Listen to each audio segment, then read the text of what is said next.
Bonjour, alors aujourd'hui nous allons faire une synergie pour les verrues, hein. Donc voilà, c'est une demande aussi que j'ai eue.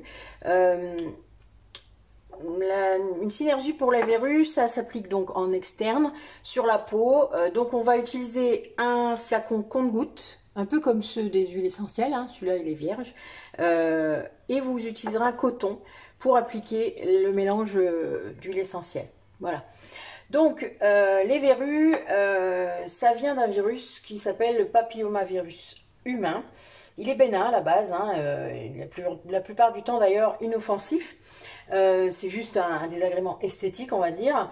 Généralement, ça fait mal, mais pas beaucoup. Enfin, ça va dépendre un petit peu où elle est située. Sous le pied, c'est vrai que ça peut parfois le faire. Enfin, ça peut parfois faire mal. En fait, le virus utilise les micro-lésions de votre peau pour s'engouffrer et puis se coloniser, hein, donc, et faire épaissir la peau. Il peut rester dormant très longtemps, c'est-à-dire que vous pouvez pas vous rappeler forcément comment vous l'avez attrapé ni où, puisque parfois il va mettre plusieurs années en fait avant de se développer.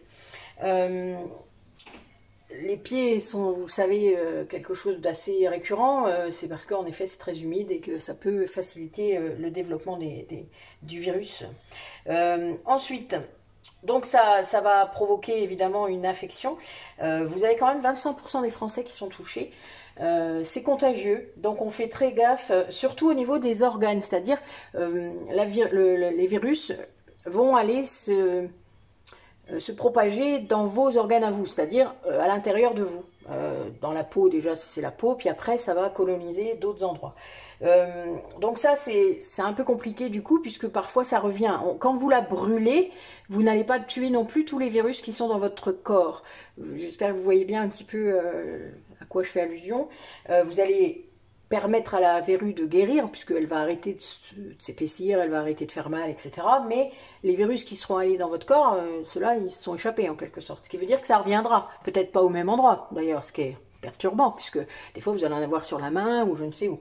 Alors, évidemment, quand vous en avez ailleurs, ça se complique, hein. Il y a des endroits qui sont vraiment très embêtants. Donc, le but est d'aller éradiquer la verrue, mais en général, donc le virus lui-même. Alors, vous pouvez également le transmettre à votre entourage, donc faites bien attention. Regardez-vous de temps en temps, si vous sentez qu'il y a des choses qui sont pas comme d'habitude, ben, n'hésitez pas à consulter ou en tout cas à vérifier que c'est bien ça. Donc, nous allons utiliser de l'huile essentielle de Niaouli. Car elle est vraiment spécialisée sur les affections cutanées. Elle améliore la résistance de la peau et des mucoses, elle favorise l'immunité, elle est antivirale, antifongique. Ensuite, on va aussi utiliser l'huile essentielle de cannelle. La cannelle écorce, donc la cannelle de Ceylan écorce, elle tue 99% des microbes, elle est antiparasitaire. Alors, il faut faire très attention avec la cannelle car elle est dermocaustique. Donc sur les verrues plantaires, etc., on n'en met pas beaucoup. Il y a une dilution à respecter en fait, hein. Donc là, j'en mets vraiment très peu. Ensuite, nous avons le titri. Bon, vous commencez à avoir l'habitude. Le titri, c'est l'anti-infectieux majeur, donc bactérien, viral, antiparasitaire, antifongique, enfin voilà, il fait tout. C'est magique. Et ensuite, on utilisera aussi l'huile essentielle de citron. Alors, sauf si vos verrues sont sur les mains et que c'est l'été. C'est-à-dire, l'hiver, vous allez être moins embêté parce qu'il y a moins de soleil. Vous avez moins d'ensoleillement, sauf évidemment si le jour est en plein soleil. Ça peut arriver si gèle fort.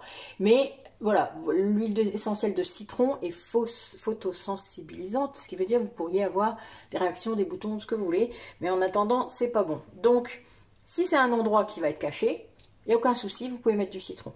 Le citron, ça favorise la circulation et ça renforce les vaisseaux sanguins. Donc évidemment, ça va aider à la cicatrisation, puisque votre verrue, à un moment, quand elle va s'en aller, eh ben, il faut que votre peau, elle cicatrise normalement et bien, et dans de bonnes conditions. Donc vous avez entendu qu'il y en a des antivirales. Donc celles-là, évidemment, elles ne vont pas agir qu'à l'endroit de la verrue. L'avantage, c'est qu'elle va agir un petit peu autour. Et le mélange rentre dans votre peau, hein, je vous le rappelle, donc ça va aller presque partout. Ça va rentrer dans votre circulation sanguine, donc c'est aussi pour ça que ça peut soigner le virus de l'herpès. Alors, il n'y a pas d'études qui ont été faites là-dessus, je pense qu'ils essayent. C'est plus compliqué pardon, c'est pas l'herpès, pardon, le papillomavirus. Mais en tout cas, ça fonctionne. Vraiment, vous êtes... Enfin, c'est... Comment dire? Parfois, il faut un traitement peut-être un petit peu plus long, ou voilà, et puis si ça revient, il faut continuer. Faut pas laisser traîner. Vous savez, une verrue, il faut la soigner tout de suite. Dès que vous le voyez, en tout cas, dès que vous sentez que c'est pas comme d'habitude, vous la soignez tout de suite avec ce mélange, et ça ne peut que aller bien. Donc, nous allons commencer par le titri. Donc, le titri, je vais en mettre 5 ml. Alors, comme j'ai déjà dit pour d'autres mélanges, j'y passerai après. Donc là, on va mettre 5. Donc là, j'ai 3,5.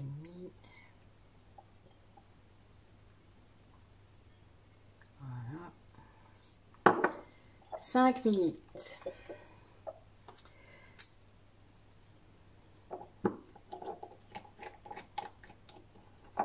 Ensuite, le niaouli.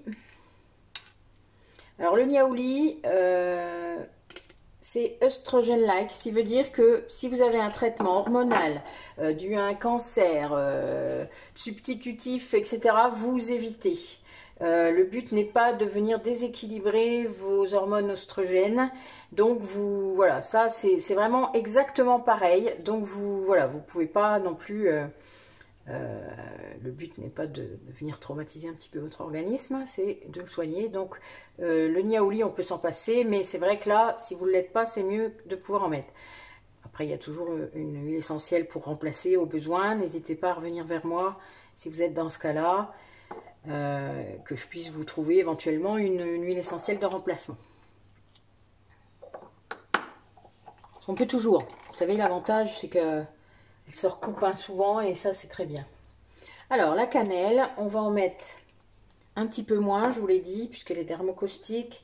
Là, j'ai un petit compte-gouttes de 30 ml. Donc, je vais en mettre 1%. Allez, on calcule. Je vous fais pas le coup. Ça fait 0,3. Donc, là, j'en mets vraiment pas beaucoup. Voilà. 0,3, ça fait ça. Alors la cannelle écorce, ça sent très très fort, ça vous rappelle les tartes aux pommes de mamie, hein. Enfin, pour ceux à qui ça parle, mais enfin voilà. Donc c'est vraiment ça, hein. La cannelle, celle-là, moi j'ai des huiles de massage à la cannelle, puisque j'en mets pas beaucoup, je les dilue beaucoup, mais elles sont très efficaces. C'est pour le chakra racine.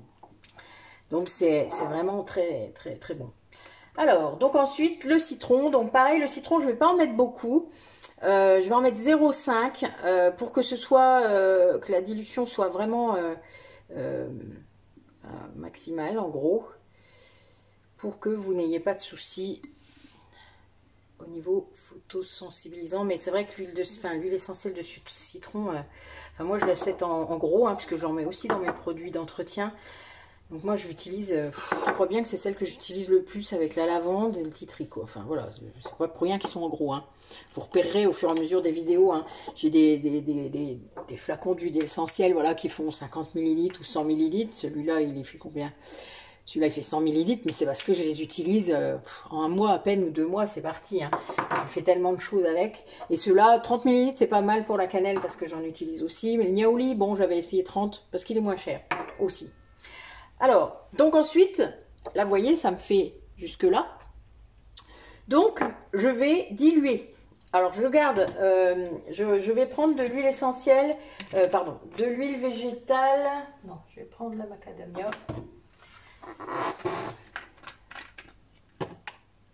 Voilà. Et donc, je vais compléter mon petit pot compte-gouttes, hein, avec l'huile végétale de macadamia. Bon, si vous n'avez pas de macadamia, c'est pas un souci, vous n'allez pas en acheter exprès. Vous avez du tournesol. Alors, l'huile d'olive, on va éviter, ça sent très fort. Mais une huile neutre comme le colza, le tournesol, même, bon, je vous dirai pas de l'huile de coco parce qu'elle va se solidifier en dessous de 25 degrés. Mais une huile de cuisine, hein, tout simplement, hein, voilà, qui ne sentirait pas trop fort.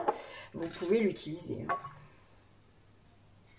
Vraiment aucun souci. Moi, si j'ai des huiles comme ça différentes, c'est parce que je fais des savons. Donc, j'en ai toujours. Mais le jour où j'en ai pas, je prends autre chose.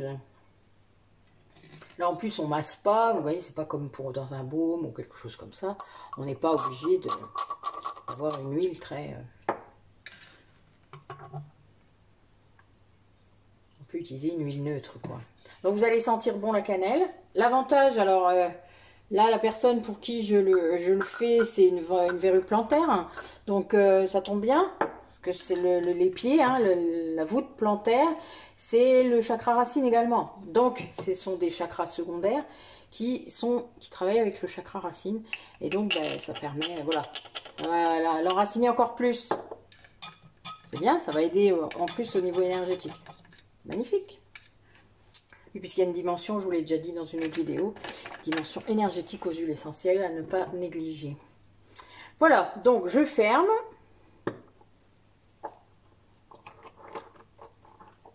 Je remue. Je laisse toujours un peu de place pour pouvoir remuer le produit. Voilà, et je le ferai à chaque fois. Et donc, je vais me servir du compte-gouttes pour après mettre un coton. Un coton-tige, hein, voilà. Et puis, ben, vous pourrez le mettre directement sur la verrue en question, sur ben, qu'importe l'endroit où elle est, en fait. Hein. Après, si vous avez des verrues... Alors, il y a des verrues plus embêtantes si elles sont situées dans des zones où les mucoses sont plus à vif. Donc, je pense à la sphère des organes génitaux. Donc là, si vraiment vous aviez un besoin plus particulier à ce niveau-là, n'hésitez pas à revenir vers moi, il n'y a aucun problème. Je vous expliquerai quel type d'huile essentielle vous pouvez mettre, parce qu'on ne peut pas tout mettre. Voilà, il faut vraiment faire attention. Il y en a quelques-unes là que je viens de mettre, que vous ne pourriez pas mettre à ces endroits-là. Donc là, quand je vous parle de verrues, c'est plutôt les verrues plantaires, même les verrues buccales, si vous en avez, voilà, il faut se méfier. La dilution ne sera pas la même, hein, d'accord? Donc déjà, la cannelle, on ne pourra pas en mettre. Donc voilà, n'hésitez pas, revenez vers moi. Il y a des choses quand même très spécifiques. Donc voilà, là, quand je parle de verrues, c'est vraiment les verrues plantaires. Et les verrues, là, pour la personne, c'est ça. Mais et les verrues sur les mains, ça va aussi. Enfin, vous voyez, les verrues sur le corps, si vous en avez. Mais pas où il y a des mucoses. Des muqueuses, pardon. Elle est drôle. On n'analyse pas, hein, c'est pas drôle. Je le couperai pas, comme ça vous fera rire. Donc voilà, les muqueuses. Donc on fait attention. Donc toujours une étiquette. Donc voilà, donc synergie antiverru. Hein. Vous mettez ça dans votre boîte à pharmacie. Si vous avez d'autres mélanges comme ça, faites attention. Vous les mettez ensemble, hors de portée des enfants évidemment. Tout comme les médicaments, c'est exactement pareil. Donc moi je mets jusque 6 mois, donc là 31 mars 2022. Donc là pour une verrue, il faut en mettre 2 fois par jour au moins, voire 3 si vous en remettez au coucher, ça pourrait le faire. Comme ça va accélérer en quelque sorte la guérison. Hein. Surtout quand ça fait longtemps qu'elle est là, faut pas hésiter à en mettre vraiment souvent.